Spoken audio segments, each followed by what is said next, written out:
All right. Oldie but a goodie. Oldie but a goodie, bring it back, Macho Man. That's the episode we're dealing with. All right, let's talk about some TV. Let's talk about some TV shit. Let's talk about Loki. All right. Season 2, Episode 3. 1893 was the name of the episode, I believe. That's the year that they're in. So we finally get to see good old Victor Timely, who we saw at the post-credits scene of Quantum Mania. Mm-hmm. Tyler, what did you think of this episode?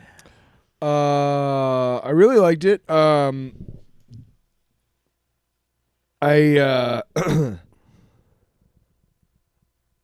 Renslayer makes her come back into the show. And, finally. Yep. The production values on this show are second to none. Oh, the fucking Marvel Studios intro. They made it ragtimey? That was cool. Awesome.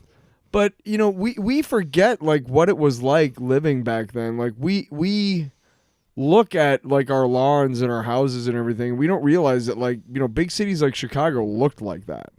Like, they were just literally crammed together, like, living on top of each other, man. And that's why when, like, the fire of Chicago happened, it's why it all went up so quick, because it was all just, whatever.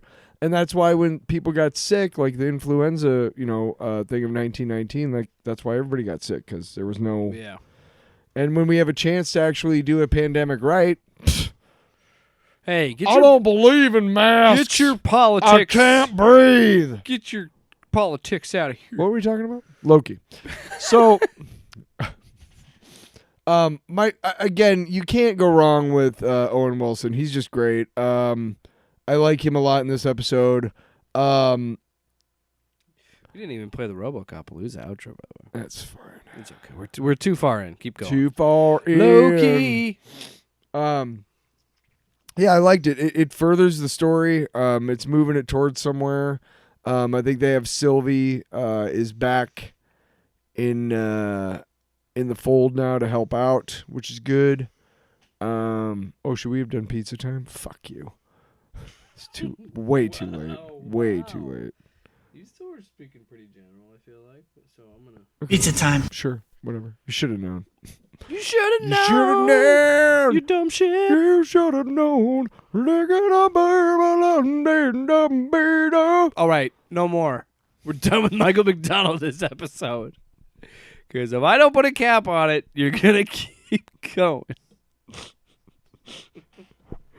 I'm gonna get. You know what? I'm gonna give my. Sorry about that. I'm gonna let you sit in the corner while I give you my fucking Loki thoughts, you idiot. I hate you. I know. Once I get on a Michael McDonald kick, like, I can't stop the rest of the day. It's like the Ventura quicksand. You better get out of there. It's the Michael McDonald molehill, and you're making a mountain out of it. Wow. Nice alliteration. You will there. never top that alliteration. Back to Loki, for the love of God. No more Michael McDonald. If I start doing Michael McDonald like 8 a.m, the rule is passed. No more Michael McDonald this episode. Then that day is fucked for me. That day is... What? He's infecting every topic. You have a problem, Tyler? So... No, I really like the episode. I like the episode. And that's about all I got.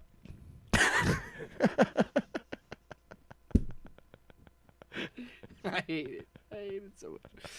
No, it was a good episode. I'm just glad we do finally get to see Victor Timely, and we get to see another. I'm finding it fun to see the variants and see how Majors has a different performance for each. I think he's chewing the scenery a little bit with Victor Timely, but I also know that's kind of a show that the character's putting on because they're trying to sell shit. Right, yeah. So, I mean, the acting choice is... Because in private, he's a lot more toned down, when he's talking to Renslayer and Miss Minutes. Can we talk about Miss Minutes being fucking thirsty in this episode? 'Cause she's like, how come you've never made me your girlfriend? Right. Like, whoa, weird. This is out of left field. And I love the minute she does that. Fucking Victor Timely's like, this is too weird. Later. This is weird even for me. Yeah. And then they get launched to the end of time. End of time, yeah. Where they see he who remains his dead body, decaying body. And that's about it. Oh, but then she says, "I know a secret about you, but it'll make you real mad." I saw to Ravonna Renslayer. I saw a theory that they think that Ravonna Renslayer is a new variant of Kang, but like it's like Loki, where it's Sylvie and Loki. They think that she is a female variant of Kang. That's a theory. Be interesting. I think that would be an interesting approach. The internet would lose its fucking the chuds their heads would explode. You want to know my theory? I don't think it's a bad idea. No, I think it's an but you know what? one. You want to know my theory? What? She's a Kang variant. I told you. Now, what is your theory? That Miss Minutes is a Kang variant? No. That Miss Minutes, her AI was made up of Ravonna's.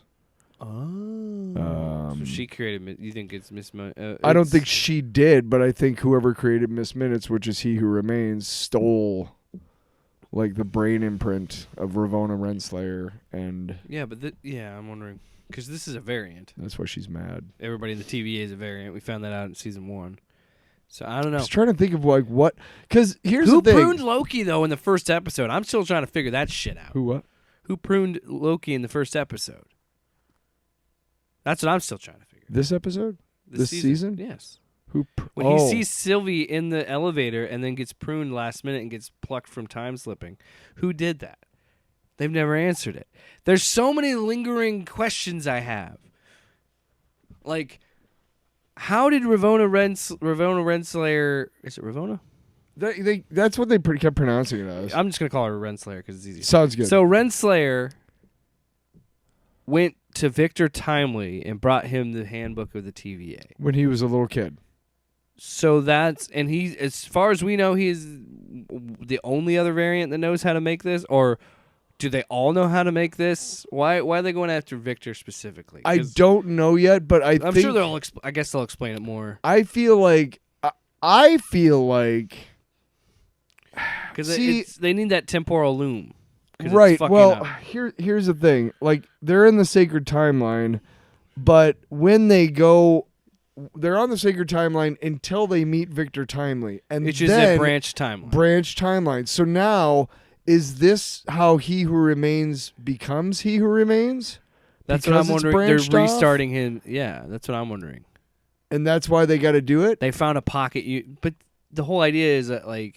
So you could do anything with this time shit. So, I mean, any theories we come up with, who the fuck knows? Yeah. It could very well be. The show continues... If you're a good enough writer, you could make anything possible. It continues to... This is how they bring in the X-Men. Maybe. I think that it continues to show just how...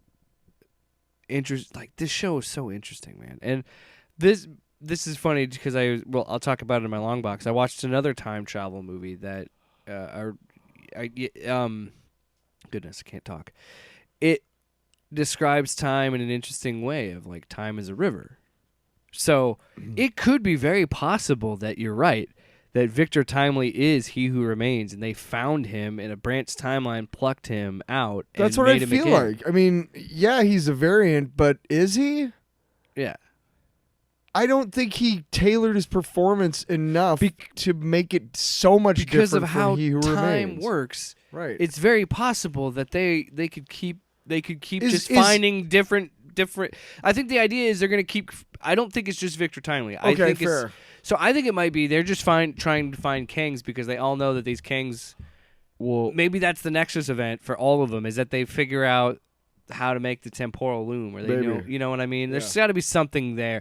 Or maybe you're right. Maybe they just created He Who Remains again, which is still cool, which would be an awesome concept. Be like, we'll find out. They've been doing play with that and be like, they've been doing this for hundreds of years, thousands of years. Well, Renslayer and Mobius have been doing this for hundreds or eons, they said, which is at least like thousands of years. Yeah. What if it gets revealed like it's like what they did in the Matrix Reloaded, where it's like, he's like, this is the 6th version of the Matrix. What if they're like, this is the 6th time we've tried to do Victor Time? You know what I mean? Like this is this like that's the twist. Is it's a loop of them still trying in the Marvel universe, we are currently no, that would be stupid. Don't take that idea. Or I don't know. In the Marvel universe, we are currently in the 7th reality, I think. The reality before the current one in Marvel, or the universe, the 7th universe. The universe that existed before this one in the Marvel universe, it's 616, I think. Yes, that's the main continuity. Which before that one, the big you know why it's called 616? Because it's in New York. And that's the area code. The previous universe, Galen was a Galen of Ta was a scienceer, and he was basically like this, superhero, but he was also an explorer. And he gets into his egg, and he somehow survives at the end of the universe, his universe, and he survives into this one, and that is why he's such a force of nature in the current universe, because he survived. So he is, if that makes sense at all. So in the Beyond, what? Sorry. I was listening to you. No, but in the Beyonder series, or the Defenders series, the Defenders and then Defenders Beyond, they actually go all the way back to the first firmament, I think it's called, but they go back to the House of Ideas. Okay, it's really fucking cool because they have like the 1 is 4 and the 4 is 1, and that's basically the it's an archetype, and that's like the Fantastic Four, and then I don't want to describe all of it to you, but basically they keep going back to each previous universe, and each universe is more primal than the first. So our universe is the 7th. They end up going back to like the 3rd or 2nd, and again the Hulk is like this big thing with 4 faces. It's not the Hulk. He's called something else, but that's the archetype, and that archetype will always exist in every universe. Does that make sense? Yeah. Well, here's the thing. I just realized something. Where I think you're on the right track, and I think this is what it. So you and I were on the idea, like you proposed the idea of like, oh, they were gonna pluck Victor Timely and make He Who Remains. Right. Yes, they are. Yeah. Because when he is talking to Loki and Sylvie at the end of the first season, he's saying, I've seen this. Yep. So that would imply that they've been doing this throughout time. They've been trying to even out the sacred timeline by keep bringing him back. And they just keep go like that's what I'm saying narratively how that could work. I don't know if they're going to go that way.